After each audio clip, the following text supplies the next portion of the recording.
സ്നേഹമുള്ളവരെ, പരിശുദ്ധ ആരാധനയുടെ അർപ്പണത്തെ സംബന്ധിച്ച് സീറോ മലബാർ സഭയിൽ നിലനിൽക്കുന്ന തർക്കത്തിന് ഒരു പരിസമാപ്തി വേണമെന്ന് കത്തോലിക്ക സഭയുടെ പരമാധ്യക്ഷനായ പരിശുദ്ധ മാർപ്പാപ്പയും അനേകം വൈദികരും അനേകം സന്യസ്തരും ലക്ഷക്കണക്കിന് വിശ്വാസികളും ആഗ്രഹിക്കുകയാണ്.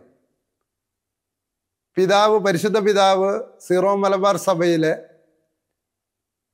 പരിശുദ്ധ കുർബാന ആചരണത്തിന് വ്യത്യസ്തമായ ഒരു രീതി അനുവദിക്കണമെന്ന് പറയുന്ന അങ്കമാലി എറണാകുളം അതിരൂപതയിലെ വൈദികരോടും മറ്റ് രൂപതയിലെ വൈദികരോടും ഡിസംബർ 25-ാം തീയതി ഒരു അൾട്ടിമേറ്റം, അന്നു മുതൽ നിങ്ങൾ സിനഡ് തീരുമാനിച്ച കുർബാന ക്രമം സമ്പൂർണമായി പാലിക്കണമെന്ന് നിർദ്ദേശിച്ചിരിക്കുകയാണ്. അത്തരമൊരു നിർദ്ദേശത്തെ തീർച്ചയായും അങ്കമാലി എറണാകുളം അതിരൂപതയിലെ വൈദികരും വിശ്വാസികളും സ്വീകരിക്കുമെന്ന പ്രത്യാശയിലാണ് ഞങ്ങൾ ബാക്കി എല്ലാ രൂപതയിലെ വിശ്വാസികളും കാത്തിരിക്കുന്നത്. ആഗമനകാലത്തിൽ യേശുക്രിസ്തുവിനെ പ്രതീക്ഷിക്കുന്ന അതേ പ്രതീക്ഷയോടെയാണ് എറണാകുളം അങ്കമാലി അതിരൂപതയുടെ തിരിച്ചുവരവ് ഞങ്ങൾ പ്രതീക്ഷിക്കുന്നത്. ഈ തിരിച്ചുവരവ് ഒരു തോൽവിയാണോ? പ്രിയമുള്ളവരെ, തോൽവിയാണെങ്കിൽ പോലും അതിലൊരു ആധ്യാത്മികതയുണ്ട്, അതിൽ സ്നേഹത്തിൻ്റെ അടയാളമുണ്ട്. ഇത് എറണാകുളം അങ്കമാലി അതിരൂപതയുടെ മാത്രം പ്രശ്നമല്ല. ഇന്ത്യയിലെ, ഭാരതത്തിലെ ക്രൈസ്തവർ അനുഭവിക്കുന്ന ഒരു വേദനയാണ്. ഇത്തരം ഒരു വേദനയിൽ നമുക്ക് മാർഗദർശിയാകേണ്ടത് യേശുക്രിസ്തുവും യേശുക്രിസ്തുവിൻ്റെ പഠനങ്ങളെ കൃത്യമായി വിവേചിച്ചറിയുന്ന പരിശുദ്ധ കത്തോലിക്ക സഭയുടെ പ്രബോധന അധികാരത്തെയുമാണ്. യേശുക്രിസ്തു സമ്പൂർണമായി ഇഷ്ടപ്പെട്ടിട്ടാണോ പീഡാസഹനത്തെ സ്വീകരിച്ചത്? പിതാവേ, കഴിയുമെങ്കിൽ ഈ പാനപാത്രം എന്നിൽ നിന്ന് ഒഴിവാകണമേ എന്നാണ് യേശു പ്രാർത്ഥിച്ചത്. എങ്കിലും പിതാവിനോടുള്ള സ്നേഹത്തെ പ്രതി, പിതാവേ, എൻ്റെ ഇഷ്ടമല്ല അങ്ങയുടെ ഇഷ്ടം നിറവേറട്ടെ എന്നാണ് യേശു പ്രാർത്ഥിച്ചത്. പ്രിയമുള്ളവരെ, സിനഡ് അർപ്പിക്കാൻ ആഗ്രഹിക്കുന്ന കുർബാനയ്ക്ക് വിരുദ്ധമായ ചില നിലപാടുകളുള്ള എല്ലാ സീറോ മലബാർ വിശ്വാസികളോടും വൈദികരോടും പ്രത്യേകിച്ച് എറണാകുളം അങ്കമാലി അതിരൂപതയിലെ വിശ്വാസികളോടും പറയാനുള്ളത്, നിങ്ങൾക്ക് പൂർണ്ണമായ സന്തോഷത്തോടു കൂടെ അല്ലെങ്കിലും സഭയോടുള്ള സ്നേഹമുണ്ടെങ്കിൽ നിങ്ങൾ സഭയുടെ കൽപ്പന അനുസരിക്കണം. നിങ്ങൾക്ക് പറയാൻ കഴിയണം, പരിശുദ്ധ പിതാവേ, ഞങ്ങൾക്ക് അങ്ങയുടെ സന്ദേശം ലഭിച്ചു, ഞങ്ങൾക്ക് അങ്ങയുടെ സന്ദേശത്തിനനുസരിച്ച് പൂർണ്ണമായിട്ടും ഇത് സ്വീകരിക്കാൻ കഴിയുമെങ്കിൽ ഈ പാനപാത്രം ഞങ്ങളിൽ നിന്ന് ഒഴിവാക്കണമേ. എങ്കിലും സഭയോടുള്ള സ്നേഹത്തെ പ്രതി ഞങ്ങളത് സ്വീകരിക്കുന്നു. ഇതാണ് ശിഷ്യന്മാർ കാണിച്ചു തന്ന പാത. പ്രിയമുള്ളവരെ, അപ്പസ്തോല നടപടികളിൽ ആദ്യ ജെറുസലേം കൗൺസിൽ സർക്കംസിഷനെ, പരിച്ഛേദനത്തിന് അനുകൂലമായ നിലപാടാണ് സ്വീകരിച്ചത്. വിശുദ്ധ പത്രോസ് അങ്ങനെ ഒരു തീരുമാനം പറയുമ്പോൾ വിശുദ്ധ പൗലോസ് വഴക്കടിച്ചു പോയില്ല, അതിന് വിധേയനാകുകയാണ് ചെയ്തത്. അത് വിശുദ്ധ പൗലോസിൻ്റെ തോൽവിയാണ്. പക്ഷെ ആ തോൽവിയാണ് പിന്നീട് ജയമായി മാറിയത്. ഇപ്പോൾ നിങ്ങൾ പറയുന്ന കാര്യങ്ങളിൽ വളരെയധികം ശരികളുണ്ട്. പക്ഷേ ആ ശരികളെ നിങ്ങൾ തന്നെ ഞങ്ങളെ പഠിപ്പിച്ചിട്ടുള്ളത് എന്താണ്? എനിക്ക് ലത്തീൻ ഭാഷ അറിയില്ല, സുറിയാനി ഭാഷ അറിയില്ല, ഗ്രീക്ക് ഭാഷ അറിയില്ല. പക്ഷെ എനിക്ക് മനസ്സിലായിട്ടുണ്ട്, സെന്തേരി ഖും എക്ലേസിയ എന്നാൽ അതിൻ്റെ അർത്ഥം സഭയോടൊത്ത് ചിന്തിക്കുക എന്നാണ്. ആ സഭയോടൊത്ത് എന്തിനു ചിന്തിക്കുന്നു? അത് മാർപ്പാപ്പയാണ് ആ തീരുമാനം പറയുന്നതെങ്കിൽ അത് സഭയുടെ ഐക്യത്തിന് വേണ്ടിയിട്ടാണ്. ആ ഐക്യം, ആ പരിശുദ്ധ പിതാവ് നൽകുന്ന തീരുമാനം സ്വീകരിക്കാൻ നമ്മൾ ബാധ്യസ്ഥരാണ്. ഇത് പരിശുദ്ധ പിതാവ് പറയുന്ന വിശ്വാസത്തെയും ധാർമ്മികതയെയും കുറിച്ചെടുക്കുന്ന തീരുമാനങ്ങൾ അത് പാലിക്കാൻ നാം ബാധ്യസ്ഥരാണെന്ന് ഞാൻ സ്വയം തീരുമാനിച്ചുറപ്പിച്ചുണ്ടാക്കിയതല്ല. എൻ്റെ 64 വയസ്സ് വരെ നിങ്ങൾ തന്നെയാണ്, സഭയാണ് എന്നെ പഠിപ്പിച്ചു തന്നത്. മെത്രാന്മാരുടെ സിനഡിൻ്റെ തലവൻ എന്നുള്ള നിലയിൽ പരിശുദ്ധ പിതാവ് വിശ്വാസത്തെയും ധാർമ്മികതയെയും കുറിച്ചെടുക്കുന്ന തീരുമാനങ്ങൾ അതിൽ തെറ്റുപറ്റില്ല. അത് തെറ്റുപറ്റാൻ പരിശുദ്ധാത്മാവ് അനുവദിക്കില്ല. ഇത് അദ്ദേഹം സ്വന്തമായി എടുക്കുന്ന തീരുമാനങ്ങളല്ല. ഗ്രീസിലെ ഡൽഫി ക്ഷേത്രത്തിൽ ഒറിക്കിൾ ഉണ്ടായിരുന്നു, വെളിച്ചപ്പാട്. ആ ഒറിക്കിൾ തീരുമാനം പറയുന്നത് പോലെ തുള്ളിക്കൽപ്പിച്ചതല്ല പരിശുദ്ധ പിതാവിൻ്റെ പ്രബോധനങ്ങൾ. അത് വളരെ കൃത്യമായിട്ട് സഭ പഠിപ്പിക്കുന്നുണ്ട്. അത് വിശ്വാസി സമൂഹത്തിന് തെറ്റായ ദിശയിലേക്ക് പോകാൻ ദൈവം ഇത്തരം കാര്യങ്ങളിൽ മാർപ്പാപ്പയെ അനുവദിക്കില്ല എന്ന അടിസ്ഥാനത്തിലാണ് സഭ അങ്ങനെ പഠിപ്പിക്കുന്നത്. അപ്പോൾ പ്രിയമുള്ളവരെ, അങ്ങനെ നാം സ്വീകരിക്കുമ്പോൾ മാർപ്പാപ്പ തന്നെ പറയുന്നുണ്ട്, സിനഡ് ഒരു തീരുമാനം എടുത്താൽ, സിനഡാലിറ്റി എന്ന് പറഞ്ഞാൽ എന്താണ്? ഇവിടെ വളരെ തെറ്റിദ്ധാരണമായ വിധത്തിലാണ് സിനഡാലിറ്റിയെ കുറിച്ച് പറയുന്നത്. നാടോടുമ്പോൾ നടുവിലൂടെ ഓടുന്നതാണോ സിനഡാലിറ്റി?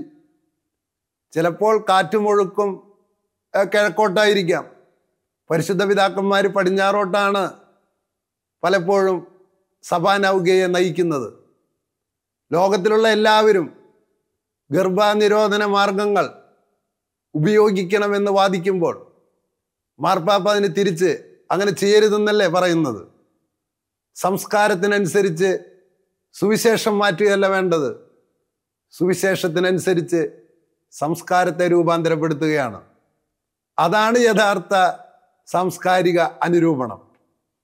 അല്ലാതെ ഓരോ പ്രദേശത്തെ ജനങ്ങളുടെ ആഗ്രഹത്തിനനുസരിച്ച് വിശ്വാസ പ്രമാണത്തെ മാറ്റുകയല്ല. മാർപ്പാപ്പ പറയുന്നുണ്ട്, സിനഡാലിറ്റി എന്നാൽ എന്താണ്? ഓരോ പ്രദേശത്തെ ജനങ്ങൾക്കും ഓരോ രൂപതയിലെ ജനങ്ങൾക്കും ചില വിഭാഗങ്ങൾക്കും വ്യത്യസ്ത അഭിപ്രായങ്ങളുണ്ട്. ആ വ്യത്യസ്ത അഭിപ്രായങ്ങളെ സമന്വയിപ്പിച്ച് മെത്രാൻ സിനഡ് ഒരു തീരുമാനമെടുത്താൽ, സീറോ മലബാർ സഭയുടെ നൈയാമിക ബോഡിയാണ് മെത്രാൻ സിനഡും അതിൻ്റെ തലവനായ മേജർ ആർച്ച് ബിഷപ്പും. ആരാണ് അവിടെ അധികാരി, മേജർ ആർച്ച് ബിഷപ്പ് എന്നത് നമുക്ക് പ്രശ്നമല്ല. നിങ്ങൾക്ക് തന്നെ അറിയാമല്ലോ, മെത്രാൻ സിനഡിലെ പല മെത്രാന്മാരും എന്നോട് പറഞ്ഞിട്ടുണ്ട്, സഭയോടുള്ള സ്നേഹത്തെ പ്രതിയാണ് ഞങ്ങൾ പൊതുവായി തീരുമാനത്തെ അനുകൂലിക്കുന്നത്. അതെ, യേശു എങ്ങനെ പിതാവിന് തന്നെ വിധേയമാക്കിയോ, വിശുദ്ധ പൗലോസ് എങ്ങനെ പത്രോസിന് തന്നെ വിധേയമാക്കിയോ, അങ്ങനെയാണ് സീറോ മലബാർ സഭയിലെ പല മെത്രാന്മാരും സിനഡ് എടുത്തിട്ടുള്ള പൊതു തീരുമാനത്തെ നടപ്പിലാക്കണമെന്ന് തീരുമാനിച്ചിട്ടുള്ളത്. അത് അവർക്ക് സഭയോടുള്ള സ്നേഹം കൊണ്ടാണ്. ആ സ്നേഹം നിങ്ങളും കാണിക്കുമെന്ന് ഞാൻ പ്രതീക്ഷിക്കുകയാണ്. നിങ്ങളുടെ മെത്രാന്മാർ കാണിച്ചിട്ടുള്ള അതേ സ്നേഹം സഭയോട്. അതുകൊണ്ടാണ് പരിശുദ്ധ പിതാവ് പറയുന്നത്, സിനഡാലിറ്റിയുടെ ഉന്നതമായ രൂപം എന്ന് പറഞ്ഞാൽ ഈ ചർച്ചകൾക്ക് പരിസമാപ്തി വരുന്ന മെത്രാന്മാരുടെ സിനഡാണ്. അതല്ലേ ലത്തീൻ സഭയിൽ ഇതുപോലെ വിരുദ്ധാഭിപ്രായങ്ങളുള്ളവരുണ്ട്. രണ്ടാം വത്തിക്കാൻ കൗൺസിൽ പുതിയ ആരാധനാക്രമം നിർണയിച്ച് തീരുമാനിച്ചപ്പോൾ അതിൽ നിന്ന് വിഘടിച്ചു നിൽക്കുന്ന ഒരു വിഭാഗമുണ്ട്. ആ വിഭാഗം ഇപ്പോഴും വത്തിക്കാൻ കൗൺസിലിന് മുമ്പുള്ള ആരാധനാക്രമം പിന്തുടരുകയാണ്. അവർക്ക് ജോൺ പോൾ രണ്ടാമൻ മാർപ്പാപ്പ ഇളവ് കൊടുത്തു, ബെനഡിക്ട് 16 മാർപ്പാപ്പ കൂടുതൽ ഇളവ് കൊടുത്തു. പക്ഷെ ഇപ്പോൾ ഫ്രാൻസിസ് മാർപ്പാപ്പ പറയുന്നത് ഇനിയും ഇളവ് കൊടുക്കുക എന്ന് പറഞ്ഞാൽ അസാധ്യമാണ്.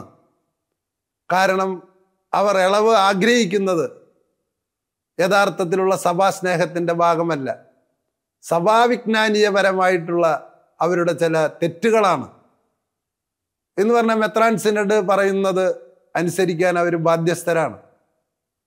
അത്ര കർക്കശമായിട്ടാണ് പരിശുദ്ധ പിതാവ് ഫ്രാൻസിസ് മാർപ്പാപ്പ ലത്തീൻ സഭയിലെ വൈദികരോടും സന്യസ്തരോടും മെത്രാന്മാരോടും കർദിനാൾമാരോടും തൻ്റെ നിർദ്ദേശങ്ങൾ സമർപ്പിച്ചിട്ടുള്ളത്. പ്രിയമുള്ളവരെ, ആ ഫ്രാൻസിസ് മാർപ്പാപ്പയ്ക്ക് സീറോ മലബാർ സഭയിൽ വ്യത്യസ്തമായ ഒരു തീരുമാനം പറയാൻ കഴിയുമോ? ഓരോ വ്യക്തിസഭയുടെയും സ്വാതന്ത്ര്യം അനുവദിക്കണമെന്ന് പറഞ്ഞാൽ ആ സ്വാതന്ത്ര്യം എന്താണ്? ഇവിടെയുള്ളവർ എടുക്കുന്ന തീരുമാനത്തെ ഒരു കാരണവശാലും മേൽഘടകം അതിൽ കൈകടത്തില്ല. അത് സഭയുടെ അടിസ്ഥാനപരമായ ഒരു തത്വമാണ്. സഭാപ്രബോധനങ്ങളിലൂടെ പഠിപ്പിക്കുന്നതിന് വിരുദ്ധമായിട്ട് എങ്ങനെയാണ് മാർപ്പാപ്പയ്ക്ക് പ്രവർത്തിക്കാൻ കഴിയുക? സഭ തന്നെ പഠിപ്പിക്കുന്നുണ്ട്, സഭയുടെ മേൽഘടകങ്ങൾ കീഴ്ഘടകങ്ങളുടെ അധികാര അവകാശങ്ങളിൽ കൈകടത്താൻ പാടില്ല. അതുകൊണ്ട് തന്നെ സഭയോടുള്ള സ്നേഹത്തെ പ്രതി തിങ്ക് വിത്ത് ദ ചർച്ച്, സെന്തേരിക്കും എക്ലേസിയ, ലത്തീനോ സുറിയാനിയോ ഗ്രീക്കോ ഭാഷ അറിയാത്ത ഞങ്ങൾ സാധാരണക്കാരായ അൽമായർക്ക് അതിൻ്റെ അർത്ഥം അറിയാം. ആ അർത്ഥം മറ്റൊന്നുമല്ല, മെത്രാന്മാരുടെ സിനഡിൻ്റെ തലവൻ എന്നുള്ള നിലയിൽ മാർപ്പാപ്പ പരിശുദ്ധ പിതാവ് ഒരു തീരുമാനം പറഞ്ഞാൽ ആ തീരുമാനത്തെ അംഗീകരിക്കാൻ എല്ലാ വിശ്വാസികളും ബാധ്യസ്ഥരാണ്. അതുകൊണ്ട് പ്രിയമുള്ളവരെ, ഇത് സാംസ്കാരിക അനുരൂപണത്തിന് വിരുദ്ധമാണ്, തെറ്റാണ്.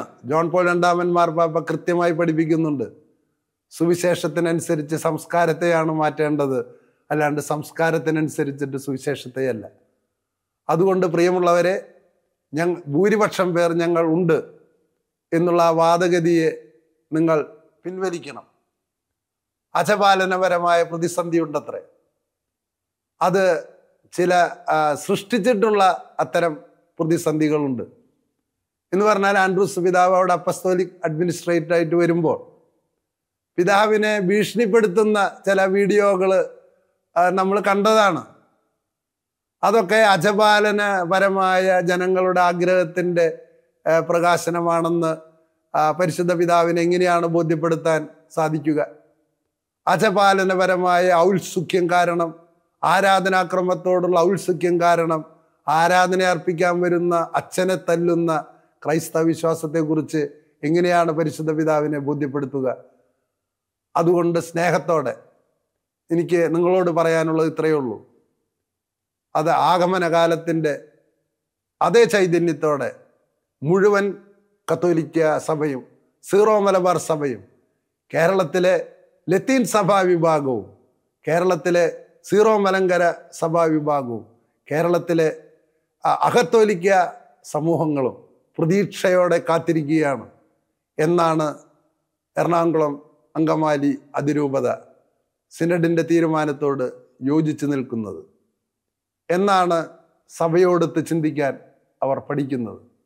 പ്രിയമുള്ളവരെ, നിങ്ങളെ കാത്തിരിക്കുന്നു. ഇത് തോൽവിയുടെ ഒരു സുവിശേഷമാണ്. ഒരുപക്ഷെ ജീവിതത്തിൽ നാം തോറ്റുപോയേക്കാം. അത് പിതാവായ ദൈവത്തോടുള്ള സ്നേഹത്തെ പ്രതി, സഭയോടുള്ള സ്നേഹത്തെ പ്രതി നിങ്ങൾ തോൽക്കുകയാണെങ്കിൽ അത് ഒരു ഉയർത്തെഴുന്നേൽപ്പിൻ്റെ കാരണമാകും. അത് മൊത്തം സീറോ മലബാർ സഭയുടെ അനുഗ്രഹമാകും. അതുകൊണ്ട് ഈ വരുന്ന ഡിസംബർ 25-ാം തീയതി മുതൽ നിങ്ങൾ സിനഡിനോട് ചേർന്ന് നിന്നുകൊണ്ട്, സഭയോട് ചേർന്ന് നിന്നുകൊണ്ട് സിനഡ് തീരുമാനിച്ച കുർബാനാക്രമം പൂർണ്ണമായും നടപ്പിലാക്കണമെന്ന് വിനീതമായി അപേക്ഷിക്കുകയാണ്. ആ അഭ്യർത്ഥന നിങ്ങൾ കേൾക്കണം. ഞാൻ ആരാണ് പറയാൻ എന്ന് ചിലർ എന്നോട് ചോദിക്കുകയുണ്ടായി. പ്രിയമുള്ളവരെ, കഴിഞ്ഞ 25 വർഷമായി ഞാൻ പരിശീലിപ്പിച്ചിട്ടുള്ള അനേകം വൈദിക വിദ്യാർത്ഥികൾ വൈദികരായിട്ട് എറണാകുളം അങ്കമാലി അതിരൂപതയിലുമുണ്ട്, മറ്റു രൂപതകളിലുമുണ്ട്. അവർക്ക് വേണ്ടി അധ്വാനിച്ചിട്ടുണ്ടെങ്കിൽ അവരെ ഉപദേശിക്കാനും എനിക്ക് കടമയുണ്ട്. അതുകൊണ്ടാണ് ഞാൻ ഈ സമയം ചെലവഴിക്കുന്നത്. അതുകൊണ്ട് ഒരിക്കൽ കൂടി സഭ ആഗ്രഹിക്കുന്നു, വിശ്വാസികൾ ആഗ്രഹിക്കുന്നു, സീറോ മലബാർ സഭയിൽ ഐക്യം വേണം. പരിശുദ്ധ പിതാവിൻ്റെ അവസാന നിർദ്ദേശത്തിന് പൂർണ്ണമായും വിധേയമാകുമെന്ന പ്രതീക്ഷയോടെ ആഗമനകാലത്തിൽ ഒരു തിരിച്ചുവരവ് പ്രതീക്ഷിച്ചുകൊണ്ട് സ്നേഹപൂർവ്വം ഞാൻ നിങ്ങളെ അഭിവാദനം ചെയ്യുന്നു. ദൈവം നിങ്ങളെ അനുഗ്രഹിക്കട്ടെ. Thank you.